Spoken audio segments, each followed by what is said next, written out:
to me, it was very clear the film was a PR stunt, Mm-hmm. that they decided to do this study on twins because twins are fun, subject of two Shakespeare plays. We love twins, right? There's something fun. And, even Christopher Gardner, the lead author on this study, the Stanford professor, he says that the twins are a riot to work with, a Mm-hmm. good subject for a documentary, right? Mm-hmm.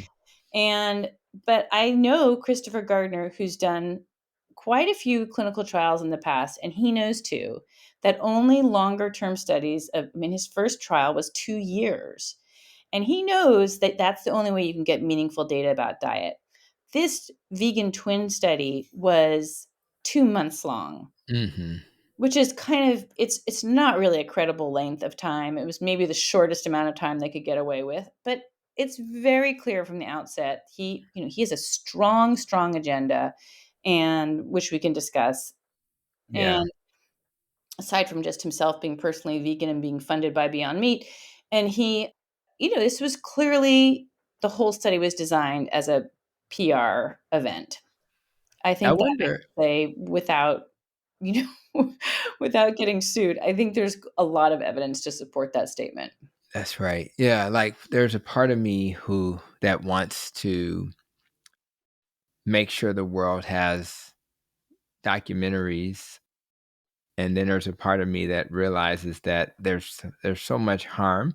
My patients come to me excited many times after seeing What the Health or Game Changers, and when you think about documentaries in general, I kind of looked up, well, what's been the most effective vegan documentaries, and number one, it was ranked 21% effective, was the Cowspiracy one.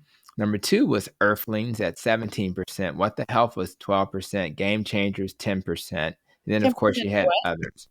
What is So that? th- The so percentages? these percentages they rank them by which documentaries are the most effective for messaging and getting people to hear the message and impact change. And what ends up happening for my patients is they'll come to me after having seen it, and they're fairly convinced, particularly after What the Health and Forks Over Knives, I need to be a vegan or I need to be plant-based.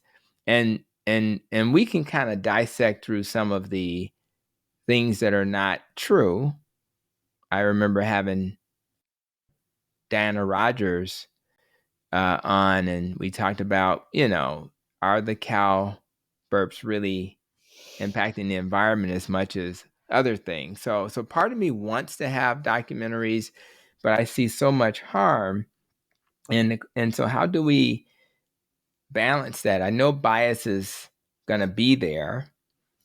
So what does the average person do when they're faced with, I want to learn some new stuff, I want to improve my health, yet I don't know what to trust anymore. So I think that's a hard question to answer. I mean, yeah, I think, like, it's been more than a decade now that the vegan movement decided it's far more effective to do a documentary with the scare tactics and the people and the success stories and the graphics and the animation and this, and right. it connects to people emotionally, Mhm.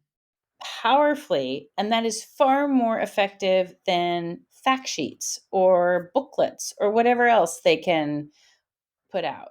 It's very clear to me there are a number of extremely talented people in Hollywood. James Cameron is one of them, and they are, he's an Academy Award winning film director who are directing these films. They are meant to be propaganda. They're in no way do they represent a range of viewpoints. They're designed as propaganda. Mhm. And so, how do we poor, innocent, naive viewers know? I mean, I think you don't know. You don't know. And I don't know.